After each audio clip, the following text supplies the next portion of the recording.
જામનગર મહાનગરપાલિકામાં ઘણી જગ્યાએ રેકડીઓ બંધ કરાવે છે, જે ટ્રાફિકને નડતરરૂપ છે। હું માનું છું કે ઘણી એવી જગ્યા છે કે જે ટ્રાફિકને નડતરરૂપ છે, ત્યાં બંધ કરવી જરૂરી છે। પણ આ જે રેકડીઓ હું કહું છું ને, જે તળાવની પાળે આરટીઓ ઓફિસ પાસે સાઈડમાં ઊભી રહી છે 10 રેકડી, અને જે લાલ બંગલા પાસે કોર્ટમાં ખૂણામાં 5-7 જણા ઊભા રહી છે, જે લોકો ખાલી બપોરે 12 વાગ્યાનું વાહન લઈને આવે છે નાનકડું અમથું, અને 12-1 વાગે ચાલુ કરે અને રાતે 12 વાગે તો એ લોકો વયા જાય છે માલ સામાન વેચીને। હવે ખબર નહીં કોના ફોનથી ને કોના કેવાથી ખાલી આટલી જગ્યાએ જ આરટીઓ ઓફિસ પાસેની 10 રેકડીઓ બંધ કરી અને લાલ બંગલા પાસેની 5 રેકડીઓ બંધ કરી।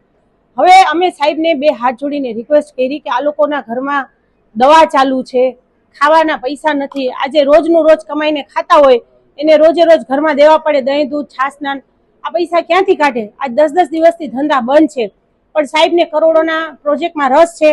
મને કે તો એક કામ કરો, એ કે રેકડીઓ તો ઊભી જ નહીં રહી, કે તો એ કે હું ગામડું જાહેર કરી દઉં। કીધું તો કાંઈ વાંધો નહીં, ગામડું જાહેર કરી દો। એ કે હું ગામડું જાહેર કરી દઉં જામનગરને, રેકડીઓમાં ગરીબ માણસોને હેલ્પ કરવાનું કીધું તો કે હું ગામડું જાહેર કરી દઉં, કે તમે મને સિટી નથી બનાવવા દેતા। અરે તમે 125 કરોડનું રિવરફ્રન્ટ લઈ આવ્યા, તો ગામડું જાહેર કરવું હોય તો આ 25 કરોડની ગ્રાન્ટ પાછી મોકલી દો, મારી તો આપણે રિવરફ્રન્ટની જરૂર નથી।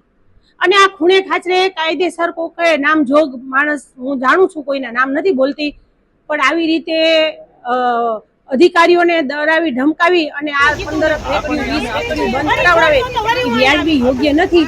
સાહેબને દર વખતે એમ થાય છે કે રચના રોજ કંઈક ને કંઈક આવું લઈને આવીને ઉભી રહી। ના ભાઈ, આ તો પબ્લિકના પ્રશ્ન રોજના હજારો પ્રશ્ન હોય છે, હજારો પ્રશ્નમાંથી 5 પ્રશ્ન મારી પાસે આવે છે, સાહેબ પાસે રજૂઆત કરવા આવું છું। સાહેબ પાસેથી એક વાર પોઝિટિવ રીતે ગઈ નથી કે સાહેબે હા પાડી હોય। ઘણી જગ્યાએ અમે કહી છીએ, ઘણી જગ્યાની બંધ કરી છે, અમે ના નથી પાડતા। સાહેબે ના પાડી દીધી કે રેકડી ઊભી નહીં રહી।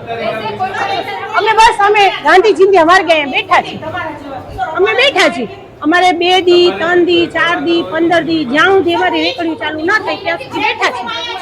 અમારા બાપ દાદાઓએ ધરણા કર્યા છે, ગેલુભાઈ માડમે ધરણા કર્યા છે ગરીબ માણસો માટે। તો રચના માડમ અત્યારે રચના નંદાણીયા છે, પણ રચના માડમે છે આ ધરણા ઉપર બેઠી છે ગરીબ માણસો માટે, ઘરે નથી જવાનું થતું। અને આ જામનગર મહાનગરપાલિકા કમિશનર સાહેબની ઓફિસ છે, પણ આ જગ્યા પબ્લિકને છે, અહીંથી અમને એને ઉઠાડવાનો રાઈટ નથી, એમને પણ નથી અને પોલીસને પણ નથી। એ ખાસ કહી દે છે, હવે કોઈ ન્યુસન્સ નથી ફેલાવવાના, અમે શાંતિથી બેસવાના છીએ બધાય।